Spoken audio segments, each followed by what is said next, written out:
Pemirsa, indeks harga saham gabungan Bursa Efek Indonesia dibuka melemah seiring dengan melemahnya bursa saham di Amerika Serikat dan juga di Asia. Kita segera bergabung bersama Mercy Wijaya langsung dari studio Bursa Efek Indonesia.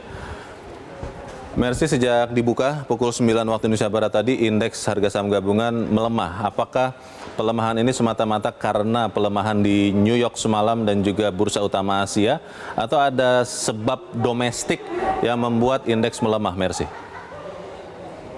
Leo dan pemirsa, pelemahan pada indeks harga saham gabungan hari ini lebih banyak disebabkan oleh faktor eksternal, di mana bursa Amerika Serikat, Eropa, dan juga bursa Asia pagi hari ini bergerak melemah. Bursa Eropa dan Amerika Serikat pada perdagangan kemarin melemah karena investor kembali khawatir pada penyebaran virus corona gelombang ketiga di sejumlah wilayah di dunia, terutama di Eropa, yang menyebabkan negara-negara seperti Perancis dan Jerman harus memperpanjang kebijakan lockdown-nya. Hal inilah yang diwaspadai dan membuat investor wait and see untuk masuk ke aset beresiko seperti saham. Kalau kita lihat tadi pagi, indeks harga saham gabungan sudah sempat melemah lebih dari 1%, namun saat ini pelemahannya membaik. Terjadi pelemahan 0,5% atau indeks turun 35 poin di level 6.218. Kekhawatiran terhadap gelombang ketiga virus corona di kawasan Eropa membuat investor asing banyak melakukan penjualan di pasar saham Indonesia. Pagi tadi tercatat net foreign sale, jual bersih dari investor asing mencapai 65 miliar di semua pasar. Dan kami pun pantau pagi hari ini terjadi pelemahan yang cukup signifikan, lebih dari 1% pada banyak sektor saham. Seperti sektor pertambangan, jasa keuangan, perdagangan, consumer goods atau barang-barang konsumsi, dan industri dasar. Kalau kita lihat pergerakan bursa utama kawasan Asia, terutama indeks Nikkei Jepang dan juga Hang Seng Hong Kong, hari ini juga mengalami pelemahan lebih dari 1%. Sementara indeks Stratham Singapura melemah 0,18%. Bursa utama kawasan Eropa pada perdagangan kemarin malam juga bergerak cenderung melemah. FTSE 100 di London, Inggris turun 0,4%.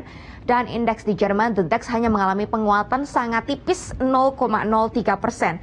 Dan kalau kita pantau pergerakan di Amerika Serikat pada malam kemarin, 3 indeks utama di Wall Street mengalami pelemahan yang cukup signifikan. Dow Jones turun 0,94%, S&P 500 melemah 0,76%, dan Nasdaq Composite turun sampai 1,12%. Pelemahan pada bursa utama di kawasan Amerika Serikat juga terjadi setelah adanya testimoni dari Gubernur The Fed Jerome Powell bersama dengan Menteri Keuangan Janet Yellen di hadapan Kongres Amerika Serikat, di mana Powell mengatakan bahwa valuasi atau harga aset di pasar saham Amerika Serikat dianggap sudah terlalu mahal atau valuasinya sudah terlalu tinggi. Karena memang pada tahun lalu terjadi optimisme yang sangat besar terhadap penemuan vaksin COVID-19 dan juga pemulihan ekonomi yang bisa terjadi lebih cepat daripada perkiraan. Namun pemerintah Amerika Serikat dan juga Bank Sentral memastikan bahwa sistem keuangan di Amerika Serikat masih akan terjaga dengan baik dan stabil. Dan untuk pergerakan indeks harga saham gabungan sendiri, sejumlah analis mengatakan bahwa tren secara jangka menengah masih akan sideways atau bergerak cenderung flat. Dan kita akan lihat bagaimana tips untuk berinvestasi di pasar saham dalam kondisi pasar yang sideways.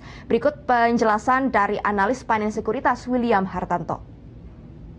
Sebenarnya sih selagi sideways pun kalau trading tetap bisa dilakukan ya, karena dengan fase ya pergerakan yang datar itu kan support dan resistennya ya jelas banget di berapa ya. Strategi mereka bisa melakukan pembelian di area support, itu bisa banget nanti mendekati resisten dijual lagi kan, jadi ibaratnya ya bolak-balik di range harga yang sama pun sebenarnya bisa dilakukan. Atau kalau misalnya mau strategi long term, beli dari sekarang juga nggak masalah, karena ketika pergerakan saham tuh mayoritas sedang sideways, mereka kan udah ketahuan juga kembali di support dan resistennya di berapa, mereka tinggal mengatur strategi beli supaya bisa dapat harga terbaik. Nanti ketika udah rally kan udah nggak usah ubur-uburan di atas lagi, jadi mereka bisa kumpulin dari harga supportnya di saat seperti ini. Jadi bisa melakukan strategi jangka pendek maupun jangka panjang di saat bersamaan saat sideways ini. Cuman memang harus diketahui namanya juga sideways, kondisi minim sentimen, pelaku pasar WNC mungkin durasi tradingnya akan lebih panjang daripada biasanya.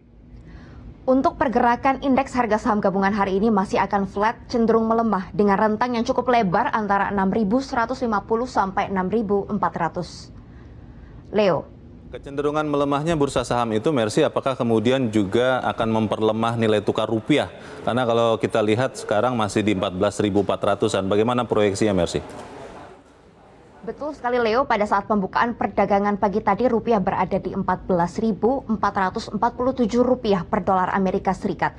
Secara teknikal sebenarnya nilai tukar rupiah bisa rebound atau mencoba menguat ke 14.300, namun memang penguatan ini terhambat karena posisi atau pergerakan dari dolar indeks atau dolar Amerika Serikat yang masih cenderung menguat terhadap mayoritas mata uang utama dunia. Terjadi penguatan dolar indeks sebesar 0,03%.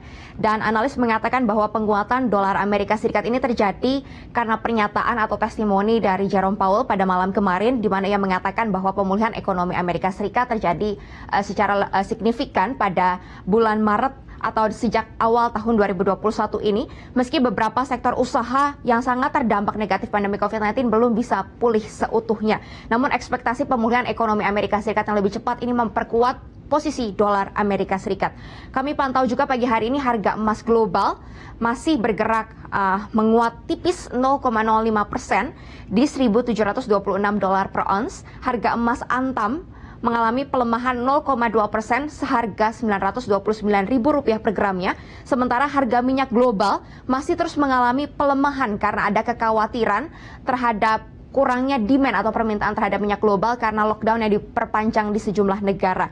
Minyak WTI dijual seharga $57 per barel dan minyak jenis Brent seharga $60 per barel. Untuk pergerakan nilai tukar rupiah sendiri hari ini juga akan berada di rentang yang cukup lebar, akan bergerak mix di antara 14.300 sampai 14.500 rupiah per dolar Amerika Serikat. Demikian Leo, laporan kami dari Bursa Efek Indonesia. Kembali ke Anda di studio. Mercy Wijaya melaporkan langsung dari studio Bursa Efek Indonesia.